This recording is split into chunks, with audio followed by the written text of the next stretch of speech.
Good evening, church. Welcome.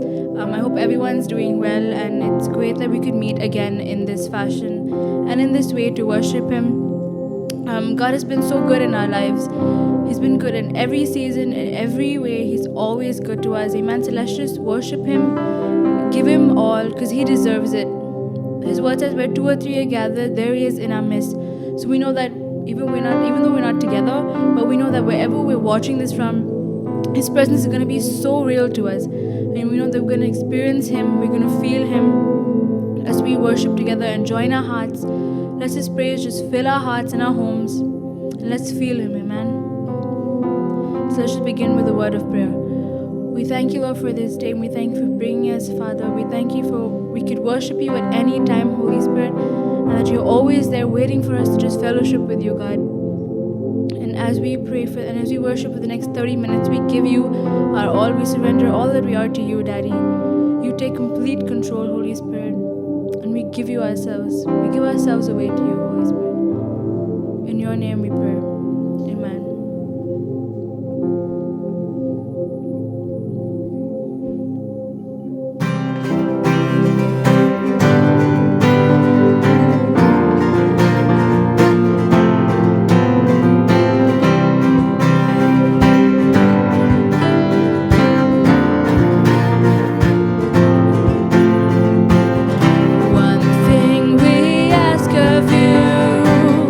One thing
God.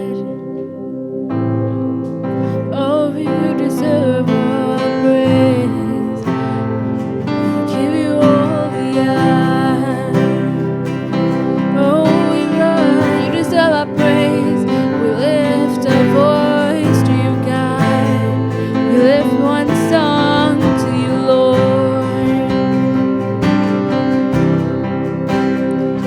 Jesus, to our God we lift up one voice. To our God we lift up one song. To our God we lift up one voice, singing hallelujah. To our God we lift up one voice. To our God we lift up one song. To our God we lift up one voice, singing hallelujah. Hallelujah, singing hallelujah. Hallelujah.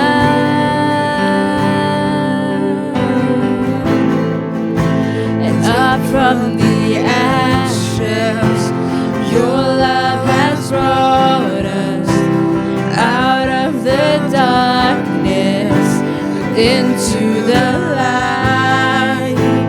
Lifting our sorrows, bearing our burdens, healing our hearts. To our God we lift up one voice. To our God we lift up one song. To our God we lift up one voice, singing hallelujah. To our God we lift up one voice. To our God we lift up one song. To our God we lift up one voice, singing hallelujah. Hallelujah, singing hallelujah. Hallelujah.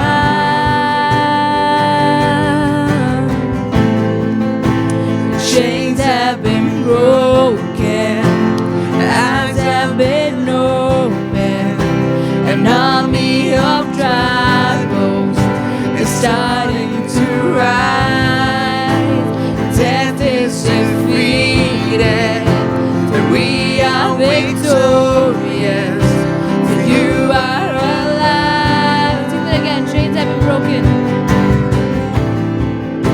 and chains have been broken, eyes have been opened, an army of dry bones is starting to rise, and death is defeated, for we are victorious, for you are alive. To our God we lift up one voice. To our God we lift up one song. To our God we lift up one voice, singing hallelujah. To our God we lift up one voice. To our God we lift up one song. To our God we lift up one voice, singing hallelujah. To our God we lift up one voice. To our God we lift up one song. To our God we lift up one voice, singing hallelujah. To our God we lift up one voice. To our God we lift up one song. To our God we lift up one voice, singing hallelujah. Hallelujah, singing hallelujah.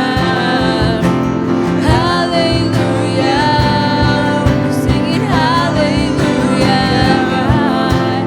Hallelujah, singing hallelujah. Hallelujah.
praise. Father, you deserve all our praise. Let's just give him our all and look to him and not focus on our God, for he is there for us. He is fighting our battles and he is always there for us. His promise still stands, and great is his faithfulness. We've seen him move mountains. Amen. We're going to see him move it again. Let's just put our trust in him, for he deserves it all. He is always there for us. Amen.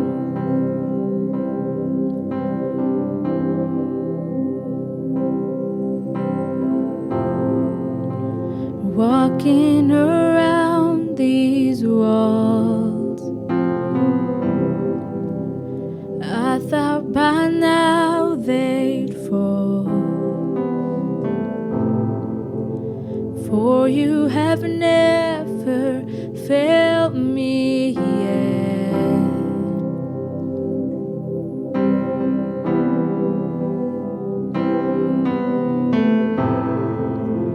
Waiting for change to come, knowing the battle's won, for you have never failed me yet. Let's sing it out. Promise still stands. Your promise still stands. Great is your faithfulness, your faithfulness. I'm still in your hands. This is my confidence.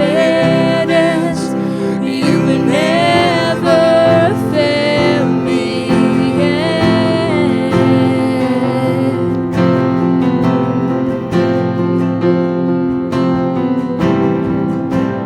I know the night won't last. Your word will come to pass.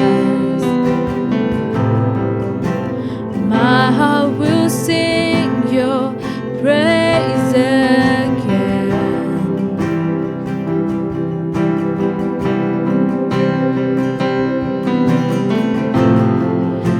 And Jesus, you're still enough, and keep me within your love. My heart will sing your praise again.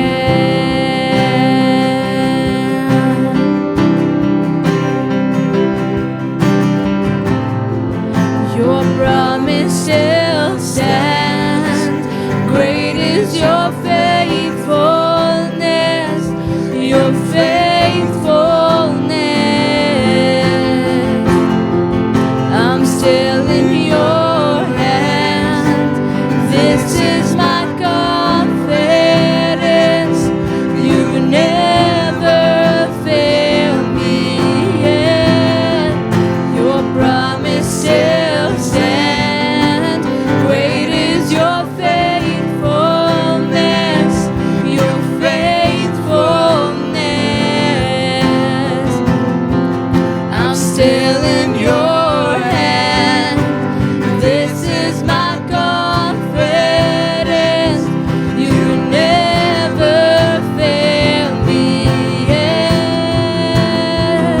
Oh, you never fail me yet. Oh, you will never fail me yet. Oh, oh, oh.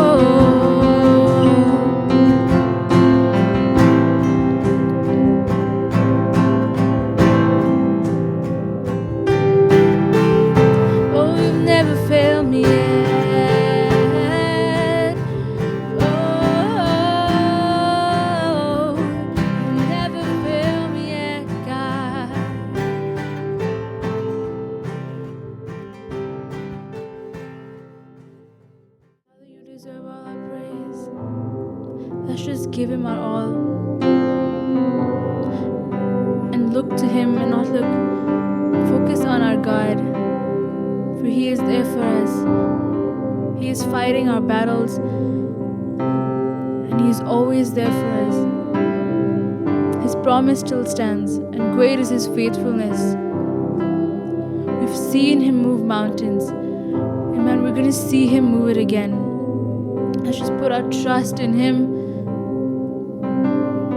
for He deserves it all. He is always there for us, amen. All that we are to you, Daddy. You take complete control, Holy Spirit, and we give you ourselves. We give ourselves away to you, Holy Spirit. In your name we pray. Amen.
Good evening, church.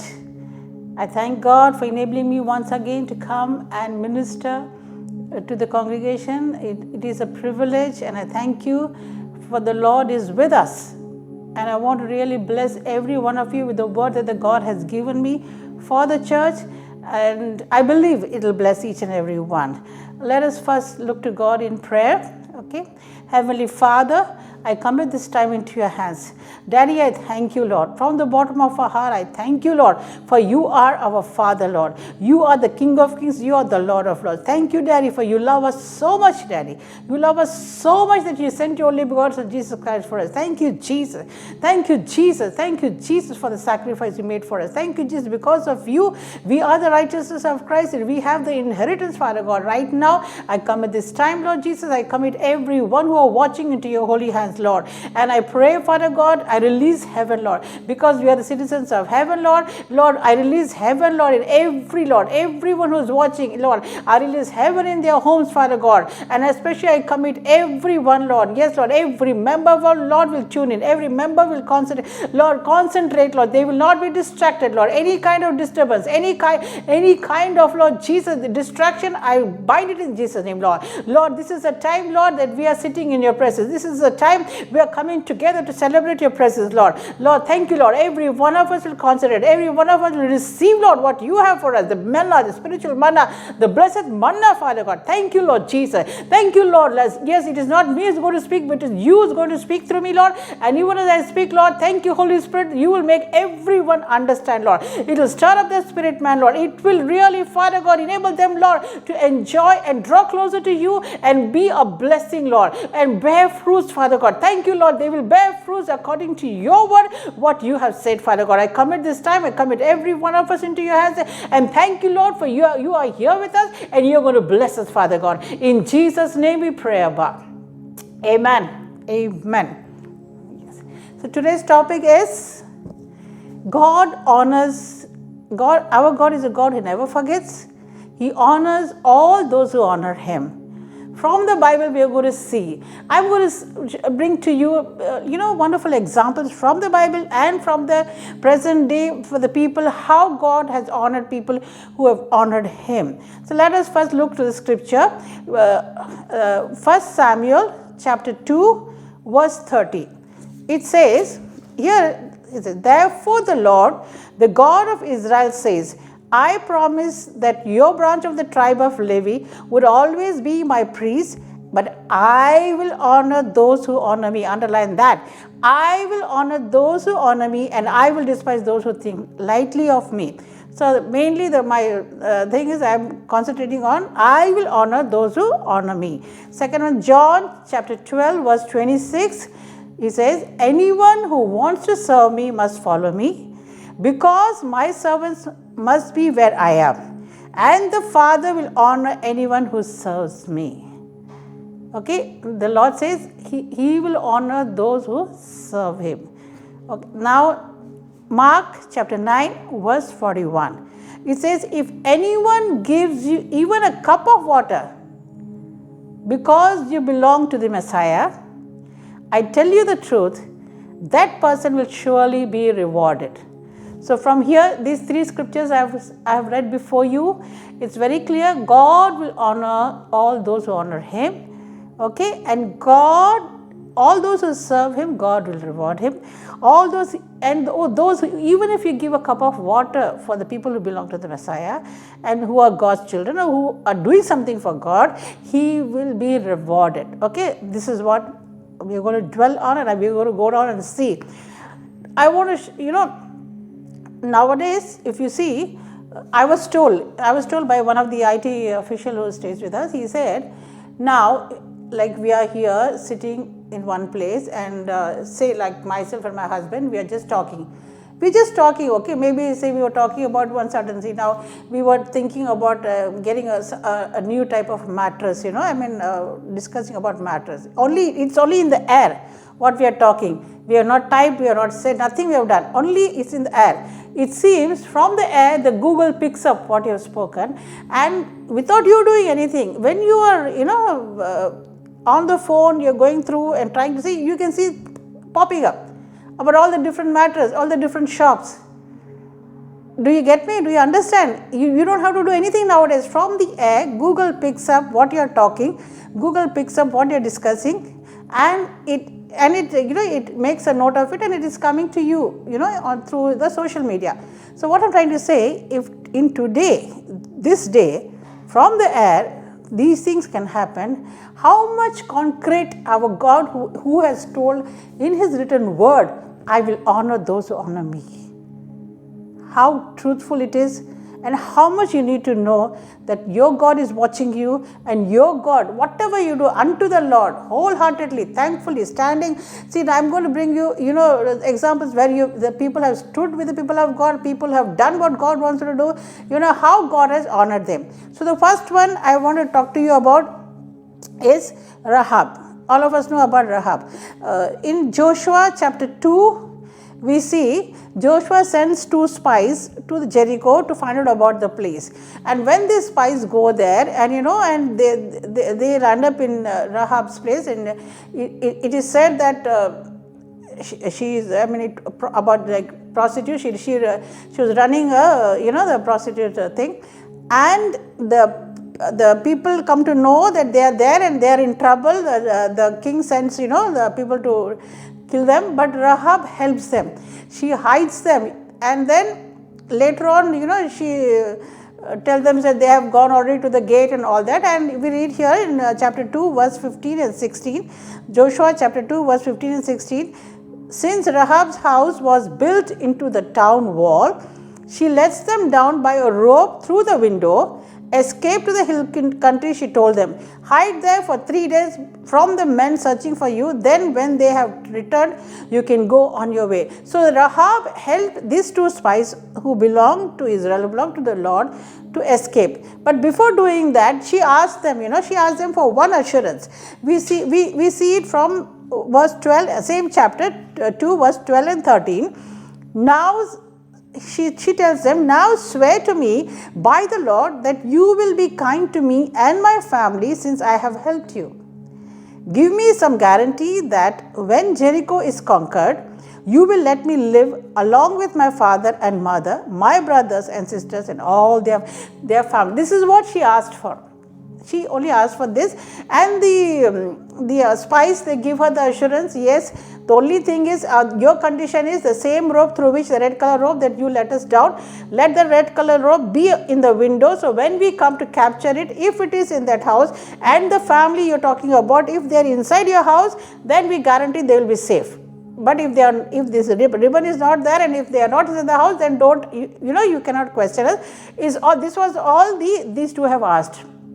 But what the word of God says, the word of God says, unto him who can do exceedingly abundantly more than we can ask. I think our God is a God, he honors us by doing more than we can ask or think. Even Jeremiah 33:3 says, call unto me and I will answer you, and I will show you great and mighty things that thou knowest not. So he is a God who does it abundantly. So Rahab only asked for safety for her family. But how did God honor her? We read in Matthew chapter 1:5, when we go through the genealogy, of Jesus Christ. Rahab is somebody who is not an Israelite, and I think the Bible says she was a prostitute. In spite of it all, the way God honored her for helping the people of God is, she was in the genealogy of Jesus Christ. She is the mother of Boaz. And through Boaz, and it goes, and then David comes, and then Jesus comes through the lineage. So see this, just for helping the spies, she only asked for safety for her family. But God honored much, much more. She became lineage, and till today she is remembered. Okay, now this is from the Bible. This is from the Bible. I want to give you an example. God is a God who honors us. Really, he honors us. In Chennai, through us, there was one girl who got, very close to my husband's family. So the daughter of that family, they got saved. And she used to be of great help to me, and I think Sister Cynthia also knows her. She has met her. Her name is Sundari. So once she finished her college, she was working for a charitable, there is Christian Mission Charitable Trust, CMCT in Chennai. It's a Christian organization where a New Zealand lady is running that organization, and she's doing a very good work for the orphans and for the widows and for the poor people. A lot of activities are happening, and really. So she was working here as a social worker, and all I know is wholeheartedly this girl she helped everybody, whoever she could help, so much she helped. I remember how she went out of the way and she saw to the people who want wheelchair, the people who wanted hearing aid, the poor people. She has gone out, she has travelled in buses far and near, to reach out to them, to give them, even though it is late, she has been doing it. She used to really help all these people wholeheartedly. And all I want to tell is how God honored her. This was one desire. She had one desire, because especially in this place, there are a lot of foreigners coming in and out. She had a desire to marry a foreigner. She's basically from Chennai, and you know how the people of Chennai, how their color and everything. She's from the Chennai. There is no way that, naturally to get a person like this. And we were all looking out for an alliance for her, and whichever alliance is brought by the church or by the family, she was it was not going forward. All because we knew in her heart, all her desire was to marry somebody from Europe. But days went on and on and on. We were wondering why she's doing like this. But you won't believe, in 2017 December, she got engaged to a person from England, from London. This is the first marriage for that guy. He is a believer. He is a teacher in a school. He's a very good believer. This girl was 45 when she got married. 45, you won't believe. The thing is, what I'm trying to say is, when I was thinking of God, thinking of her and sitting down, the Lord said, I did not forget what she's done for a lot of people. I've honored her. I've honored her desire, at the age of 45, she got a very good alliance as per her desire, and God blessed her. Today she is in London. She is a social worker there and blessed. Now the second example I want to give is about Jonathan and David. See, Jonathan is somebody, though Jonathan's father Saul was so much against David, but Jonathan knew that David is somebody who is so honest, somebody who loves the Lord, somebody who is so good. He knew that, and he stood with David. So we read in 1 Samuel.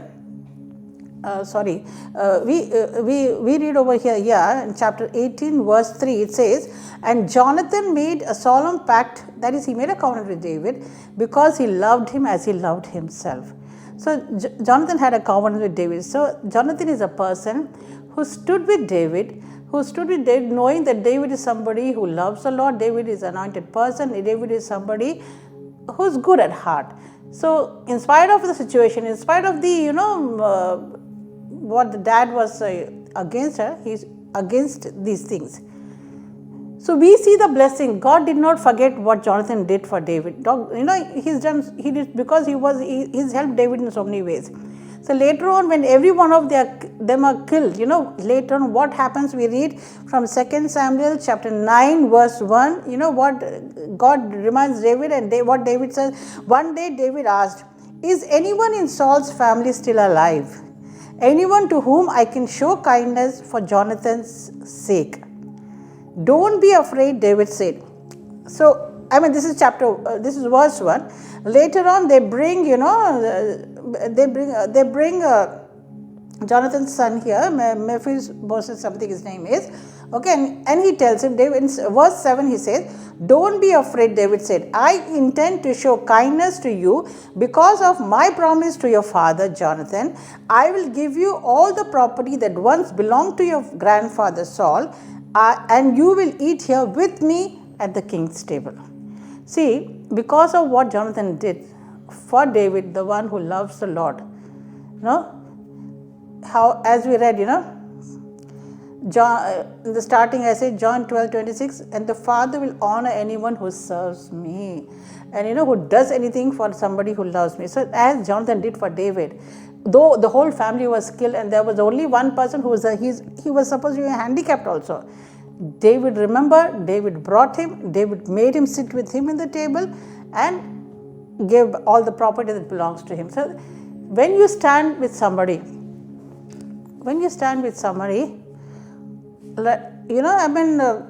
somebody who's anointed, and when you really bless them, God never forgets. At this time, I just want to bring up, now the example from today, what I want to bring is, this is from my family. See, I come from a family of 7 sisters, and out of that, I first accepted the Lord, then my mom and dad accepted the Lord. My dad went to be with the Lord quite early, and it was my mom, myself. My other sisters, I don't have brothers. Other sisters are all married. I have a handicapped sister, eldest sister, and a younger sister. So I was the only one who was supporting my mom that time, and no brothers. So it's we who were supposed to take care of them. And then the sister before me, she's married. She's also working in Central Bank. She really wanted to help mom, but it was so difficult, the situation.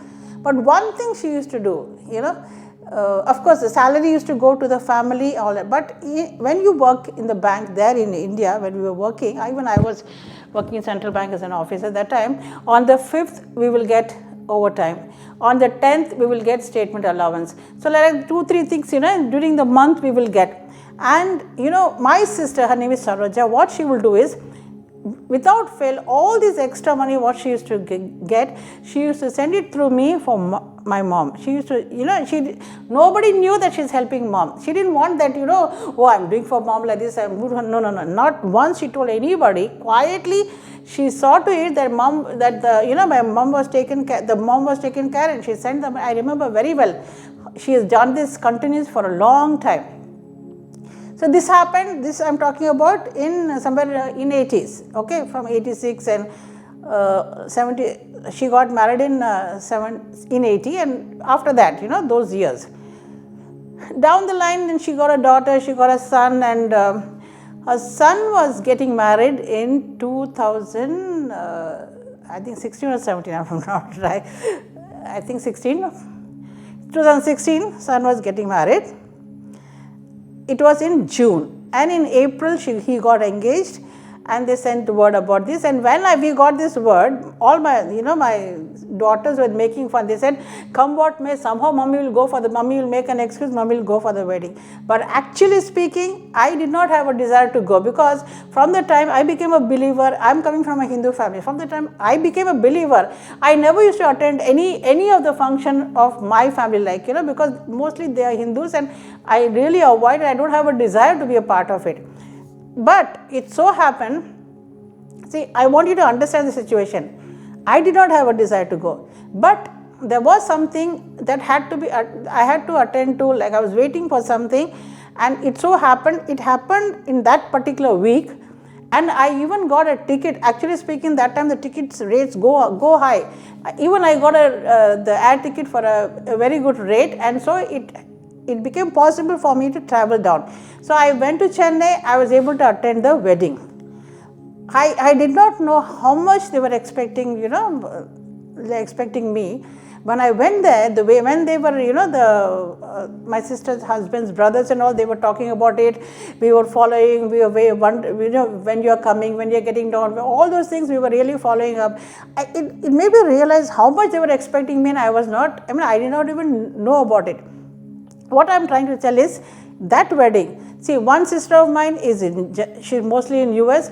One sister of mine is in Bangalore. It is very difficult to contact her because of the children. The proper communication will not be there. And I am one sister who's alive. These three, besides the one who's in Chennai, these three were alive. One is in US, one in Dubai, one in Bangalore. But this wedding in Chennai, all three of us were there. God made it possible. All three of us were there, and it was a wonderful wedding. There was peace in that wedding, and my sister was very particular that I pray for every situation. That is a time when I did not know. Then the Holy Spirit told me. When I was there, that time the Holy Spirit, the Lord reminded me. He said, "This sister of yours used to honor your mom. This sister of yours used to bless your mom. I have not forgotten it. I have not forgotten it. Today I have honored her. I have honored her desire. I have honored her. She wanted all of you. She wanted your presence. She wanted her son's wedding, and God made it possible." I was taken by shock when the Holy Spirit told me this. The Lord did not forget what she did. What she did wholeheartedly, she did it unto her mom. Who's blessing? God is blessing her. So it was really, it took me by shock. So when you do something wholeheartedly, what you're supposed to do, God never forgets. God is the one who honors you. The next one I want to tell you about is, it's really interesting. Now, so we'll go to Acts chapter 10, verse 4. Okay.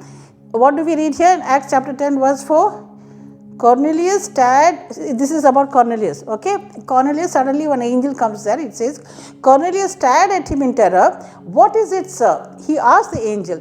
And the angel replied, "Your prayers and gifts to the poor have been received by God as an offering." See, Cornelius is a Gentile. Those times there was a great difference between a Jew and a Gentile. The Jew will not mix, Jew will not eat. Even today Jews don't eat, they are they're very particular kosher food. And the salvation belonged only to the Jews those days. So when here the Lord says, Cornelius has really been, being so generous. He's been doing so many things, and God says, your prayers, and see, he's been praying and he's been giving gifts to the poor, and I've received God has received it, and he says, I have not forgotten. So what he does is, because God remembers what he has done, we read in Acts 10, verse 28 and 29. Peter told them, it is against our laws for a Jewish man to enter a Gentile home like this or to associate with you. But God has shown me that I should no longer think of anyone as impure or unclean. So I came without objection as soon as I was sent for. Now tell me why you sent for me. See, you understand what happened at this time? Just because Cornelius used to pray and used to help the poor. That he made a way for salvation for Gentiles. After this only we see the salvation started, through what Cornelius did. God remembered, and it was a big, turning point. Now, so what you do wholeheartedly when God says something, when you are praying for somebody, when you are giving alms or you are helping the poor, even the word says, no, when you give to the poor, it is you're giving to the God, God will return it back. So God will honor you. Now, I want to give you an example here, a very, very unique example. And it is, but every one of you will be interested because now the cricket fever is going on. Everybody is watching TV, waiting to watch TV. So it's something to do with the cricket. I am not so much into the cricket, but I know what I am going to share with you is something which I really, I made me think something. And when I was preparing this message, again the Holy Spirit reminded me, and I went back to it, and I have brought it out because I want to give you this example. If all of you will remember, in 1999, when this was happening, there was again a World Cup that was happening. That the Australian captain was Steve Waugh. Okay, and it was at when first thing is the Super 6. During the Super 6, I'll tell you. I'll just read it to you before, instead of telling what happened after that. I'll tell you. In 1999, South Africa and Australia won by 5 wickets. A lot rested on this Super 6 tie for Australia in 1999, as a win against South Africa would secure their place in the semi-final. South Africa battled first and set a respectable target of 272 to win.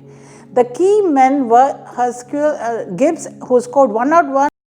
Cullinan, who hit 50. Gibbs impressed with the bat, but it was his fielding that would make the headlines. Australia found themselves in a difficult position early on as they lost the key wickets of Adam Gilchrist, Mark Waugh and Damian Martin, and found themselves on 48/3. Enter Australia captain Steve Waugh, who with Ricky Ponting turned the game in their favour. On 56, Waugh flicked a ball to mid-wicket, where it appeared Gibbs had dismissed him with a catch. But in his rush to celebrate, he ended up dropping the ball. Waugh's response has since gone down in cricketing history, as he is rumoured to have told Gibbs, "You just dropped the World Cup." Waugh went on to record 120 not out, and in the process led his team to a historic 5-wicket victory with just 2 balls to spare. So this is in the Super 6. In the Super 6, you understand, that particular person, he got the ball, and he was so happy, he was celebrating. He missed the ball. So what happened? He is not out, and Steve Waugh goes on to make 120 run. So, and this enables them to go to semi-finals. In semi-finals, what happens again? It becomes a tie. Semi-finals between again South Africa and Australia, it becomes a tie. When it is a tie, they go back to the Super 6 and see the run rate. So because Steve Waugh had taken 120, so again that went to their favour, and then again they went to finals. So you understand, from the favour upon Steve Waugh in the Super 6, then in semi-finals, which helped them in semi-finals. From there they went to the finals, and in finals it was with Pakistan. They did very well and they got the World Cup. So what I am trying to say is, actually you people know that I am not into cricket, I don't watch anything, but I don't know, I remember that time I was watching and I saw this, and when I saw this, I really felt there is something, I can see a favour of God upon Steve Waugh. There is something graceful. I mean, it was so nice that time, to see those times, it all turning, it was like so much in his favour. And after this match happened, I read in the newspaper, they said that, Steve Waugh is a person who donates, and he sponsors a lot of orphans in Mother Teresa's orphanage in Calcutta. And it seems all those orphans were continuously praying for Steve Waugh. See, that was the secret for his victory. You understand? See, what are you doing? See, here Cornelius did, he prayed and he gave to the poor. God did not forget him. And here we see one more thing very unique I want you to understand. Steve Waugh, Australia is playing with South Africa, and South Africa players, all of them are believers. They are Christians. And here Steve Waugh is favored. The reason, the main difference is what? Here we go back to the Bible. Bible says in James chapter 1, we read James chapter 1, the last verse 27. The Lord says, pure and genuine religion in the sight of God the Father means caring for orphans and widows in their distress and refusing to let the world corrupt you. I read it again. Pure and genuine religion in the sight of God the Father means caring for orphans and widows in their distress and refusing to let the world corrupt you. So, what Steve was the difference between, here Steve, what he was doing, he was, he used to bless these people, and to what extent we don't know, but they were praying for him. They are also, South African people are Christians, but what touched God's heart? This, I was told, being, taking care of the widows and the orphans. It touched God's heart, it went to his favor. So we see how God is a God who can do exceedingly abundantly more than we could ask a thing, who honors us. He never forgets, who honors us. So there's one more example I want to give again, and this is somebody from our congregation who, with authenticity I can give you the example.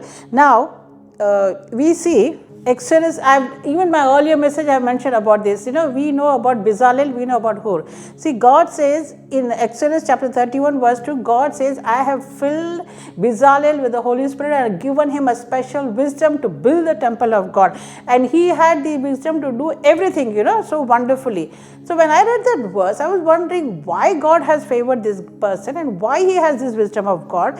Then, when I went back, I came to know that he is, the grandchild of Hur. And what is about Hur? Hur is somebody who was, if we read it again in Exodus, I'll read it to you.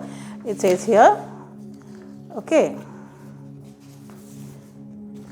Exodus 17 verse 12, Moses' arms soon became so tired he could no longer hold them up. So Aaron and Hur found a stone for him to sit on. Then they stood on each side of Moses, holding up his hands, so his hands held steady until sunset. So Hur is somebody who was there with Moses, an anointed person, helping him. So you see how God honored him, his grandchild, his blessings. The Hur is, some people say he is the husband of Miriam, somebody says he is a nephew of Miriam, and so, it may be a son or the grandson, the Bezalel. So, God never forgets, he honored. So now I want to share. I think you better see the clipping, then I'll speak to you. Hi, praise the Lord everyone. I just want to share the goodness of God. I want to praise God for what he has done so far in my life. And this incident happened in 2008. This after I joined the new organization, the organization where I'm currently working.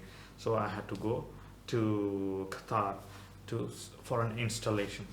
So I took the ticket, printed the ticket, and went and stood in the line. And then it was a long queue. So when I went to the check-in counter, the lady asked me, "Sir, why are you here?" I was surprised by this question. She's asking me, "Why are you here?" I said, "I'm traveling to Doha. I'm flying Qatar Airways. I should be here." Then she said, "No, sir. You are our business class passenger." I was surprised. "Really? Show me my ticket." Then I opened the ticket, another business class. Then she welcomed me and I boarded the flight. Small flight, so I was happy, enjoying, and so I was happy basically.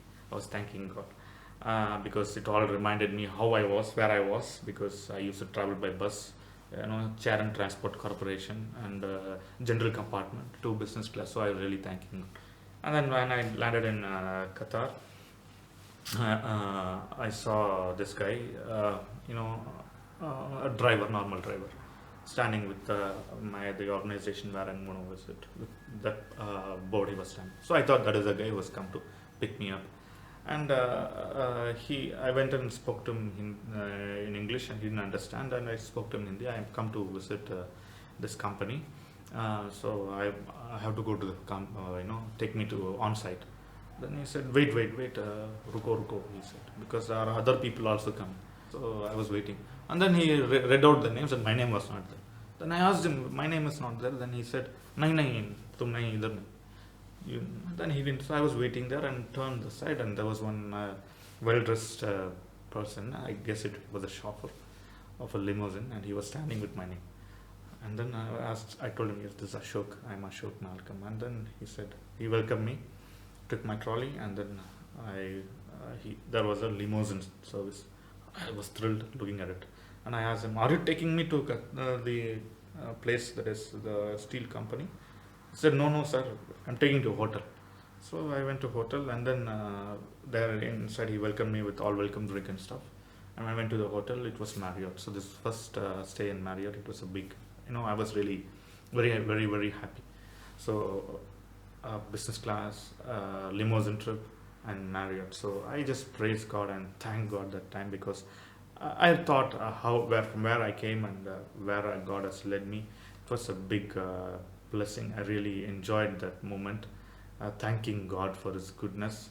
I remember the days where I used to, when I used to travel officially, sometimes I used to stay in a very normal hotels and travel in general compartments, or sometimes we don't get tickets, or an even normal bus.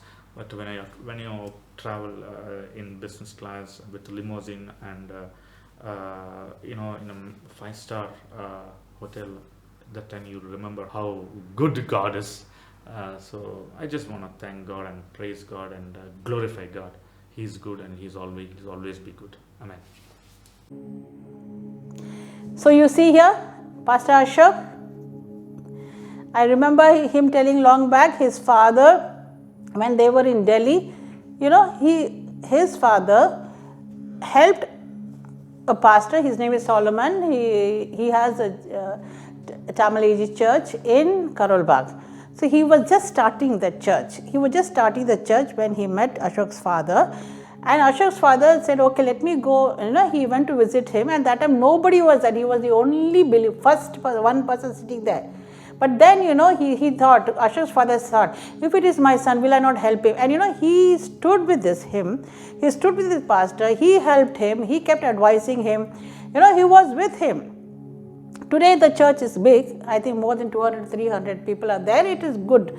And, God is with him. So what I'm trying to tell here is, God did not forget what he did. He honored his son. So I remember Ashok, when he came to this country, he was here, and and how he started everything. And as he has told you, it's really wonderful. He did not know. He did not know that he had a business class ticket. He thought he's worth only economy class. But God is seeing the worth. God is honoring. He had not, and then he thought he's supposed to go in a normal vehicle, but he had a limousine waiting for him. So our God is so wonderful. He honors. So whatever you do unto Him, as we read earlier, even a cup of water when you go give, He blesses. So I hope you would have understood by this time. See, in each situation, when they did it, they didn't realize how much God is going to honor them. God honored them more than they could ask or think. So this is the plus points. So I'm not going to dwell too much on the negative point, but I only want to read it out. I'll just read it out to you. There are 2-3 occasions. See, one is when the Israelites are going through the desert, and they are supposed to cross a place, okay, where the Amalekites are there, okay. Numbers chapter 21 verse 22 to 23. The Israelites are asking that king. He said, let us travel through your land. We will be careful not to go through your fields and vineyards. We won't even drink water from your wells. We will stay on the king's road until we have passed through your territory. But what does the king answer? But King Sihon refused to let them cross his territory. Instead, he mobilized his entire army and attacked Israel in the wilderness, engaging them in battle at Jahaz. See, so they were so nicely, humbly asking for permission. This is what the kings did. So what did our God do? 1 Samuel chapter 15 verse 2 and 3. You see, it says, this is what the Lord of heaven's armies has declared. I have decided to settle accounts with the nation of Amalek for opposing Israel when they came from Egypt. Now go and completely destroy the entire Amalekite nation, men, women, children, babies, cattle, sheep, goats, camels and donkeys. You got it? He is a God who honors. At the same time, here you see. So the thing is, at times when God wants us to do something, certain things, we need to be wise, and not only there are two more things. I'm not going to go deeper, but I just want to bring it before you. You must be knowing, when David was crossing through, actually his son had created a problem and he was going away. This comes in, I think, 2 Samuel chapter 16, it comes, and that time when he's growing, this one particular person, he's a descendant of Gera, Shimei, his name is Shimei, and he keeps on, cursing him. But David does not do anything. He promises, I will not, David wins and comes back, this guy Shimei feels sorry, but David gives him assurance, no, I will not kill you. But later on, David asked his son to take care of that. It says in 1 King 2:89, he tells him, this is the person. So, the repercussions of what he did. So, when we need to stand with the people, just because somebody is not doing well, we should not curse, we should not talk negative, we should not, try to speak anything like that. We as children of God, we are supposed to do good. We have to stand with the people of God, do for the things of God. And one more thing, very, very always I've been quoting in Haggai chapter 1, we see, Haggai chapter 1, it only talks about God being angry with people when they are not giving their first preference for the house of God. He says, consider your ways. 3-4 times he says, consider your ways. My house is lying in ruins and you're bothered about your own house. For those days it was that. For today it is the work of God. We can take it as work of God. Let us, whatever time God has given us, whatever strength God has given us, whatever talent God has given us, let us do what God wants to do through us. Because the situation that the world is right now, I want to tell you, we are the answer for this world. We are the anointed children of God. We have the power in our tongue. And God says, I have given you all the authority. Jesus has said, Luke 10:19, I have given all the authorities over all the powers of the enemy. Nothing in no way shall harm you. This is the promise given to us. And he says, death and life are the power of the tongue. He has given us, one more wonderful verse. Actually, when we talk about the people, the ministers, or the different ministers in the country, when we talk about, whenever I'm talking to anybody, oh, no, that person will do like this will happen like this, negative is coming out. Of course, most of the people who are in the, in the high levels, they are like that. But we as children of God should not allow that. I'll just read this word. This ministered to me, Psalms 101, its last verse. Psalms 101 verse 8, it says, my daily task will be to ferret out the wicked and free the city of the Lord from their grip. So my daily task is to go into the presence of God under the light of the Holy Ghost with the power given to me, speak and say that whatever is negative will go out of the country. Every wickedness will go out of the country, and because my God is still on the throne, His kingdom will come. His will be done in our midst. One more small thing I want to say. See, most of us, when we ask, okay, what are you doing, sister? What do you do? Oh, I'm doing this. I'm listening to the messages. I read. See, you may be doing. See, you are taking in all those. So that is good. You're sitting in the presence of God. You're taking it. But see, it's like, when you have a tree, you have a plant, you're taking in the water, you're taking in the, whatever vitamin is needed. But the tree is supposed to bear fruits.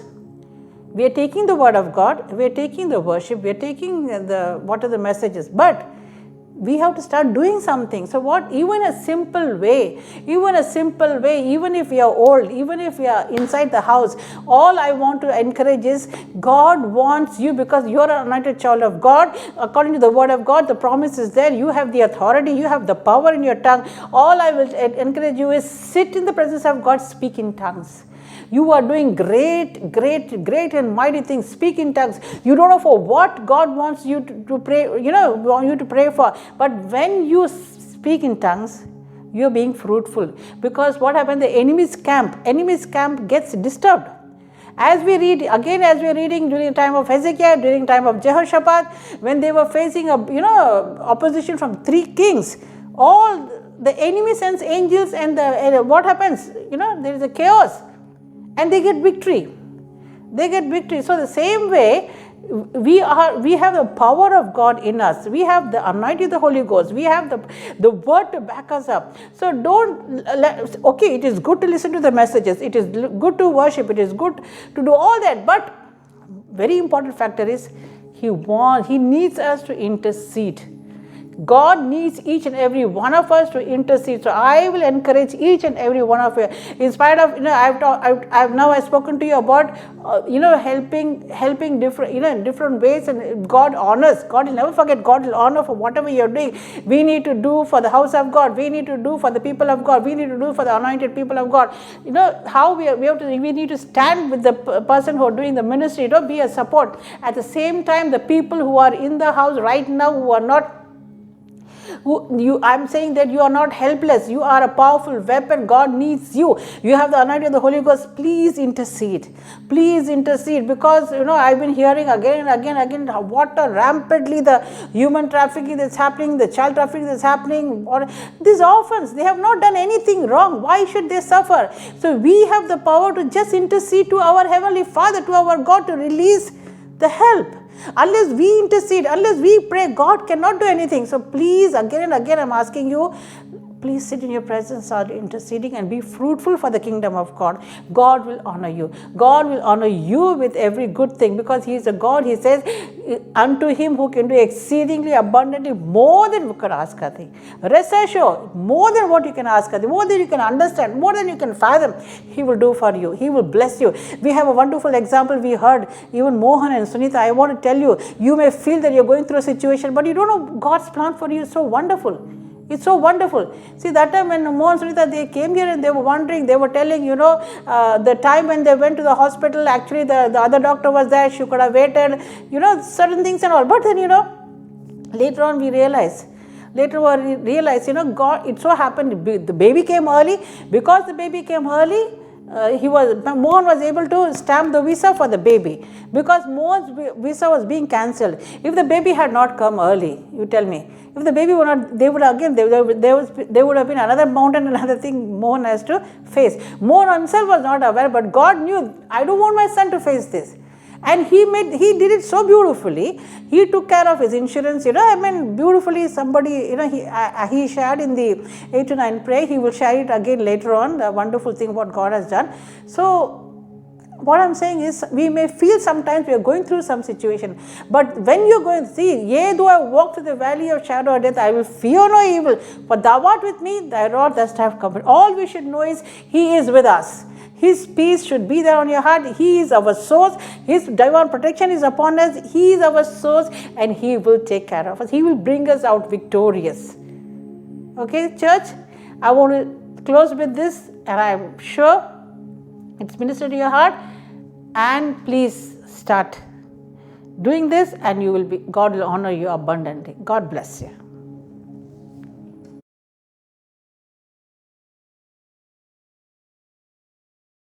Good evening, church. Thank you very much for joining. I hope you all have listened to the word, and the Lord will honor you. The Lord will honor you. Hold on to the word. It's one thing to hear the word, another thing to put it in our life, practice it. See, the benefit of the word is only when we practice it, we will see it. That's what the Lord Jesus Christ also said, right? Those who hear and do, they are the one who built their house upon the rock. Therefore, may the Lord bless you and keep you, honor you, and exalt you in all that you are, in all that you do. All right. I'm going to pray and close. Before doing that one, as usual, I'm going to pray first for the giving. May the Lord bless you. This is the time that you're going to set apart and give unto the Lord Jesus Christ what belongs to Him. Keep it all aside. When you come, you can always drop it. Or you can, there are things that you know how to do it as well. All right, can I pray for all the giving, please? Father, in Jesus' name, we want to thank you for every good and perfect gifts are all coming from you. It is all that you, Lord Jesus. All that we are, all that we have, it's all from you. What we give unto you, it's honoring you, Lord Jesus, obeying your command. I pray that you bless each and every hand, every family, every child, even as they set it apart. Let that be holy unto you, and the rest will become holy. There will be no unwanted expenses. In the mighty name of Jesus, I pray that end of the month there will be still balance in their banks, in their possession. They will see the greatness of God. Thank you. What you have done in the past, you are able to do upon each and every single person's life. Thank you, Father God, for every single hand, every person, every family that has sowed into the kingdom. Bless them, I pray. Now, Lord Jesus Christ, we want to thank you for this month that so far you have brought us. You are able to carry us through the rest of the month because you are the one who brought us, you are the one who lead us, you are the one who will guide us. We thank you for each and every family, every person who is still listening. I pronounce your blessing upon them. Right now in Jesus' mighty name, I speak over them good health, Lord. Especially we pray for this kind of pandemic situation. I rebuke it. The name of Jesus Christ is above all the other names. At the name of Jesus, the corona will bow down. Lord Jesus, you have created this earth beautifully. The enemy has no authority to ruin it. Therefore, we bind their activities right now forever in Jesus' name. Thank you for good vaccines which is going to come in the market that will be available for each and every one. Right now, as Lord Jesus, we speak over everyone who have been affected, admitted, critical. We speak the healing upon them, Lord Jesus. There shall be no mortality. Father God, I thank you for the economy of the land and the globe as well. Bless it. Let there be a great revival in the name of the Lord Jesus Christ. Thank you, Father God, for all those people who are looking for the jobs. You are the good Father. You'll open the door for them. I speak health upon each and every single person. Every pain has to go. Difficulty and discomfort has to disappear in the mighty name of the Lord Jesus Christ. All those who are celebrating their anniversaries, bless them as well, Lord Jesus. Be with us throughout the week. The grace will abound. Watch over us. In Jesus' mighty name we prayed and we all said together, Amen, Amen. May the grace of our Lord Jesus Christ, the love of Father and the sweet communion of the Holy Spirit rest, remain and abide with us now and even forevermore. Amen, Amen. God bless you. Have a great week. Bye-bye.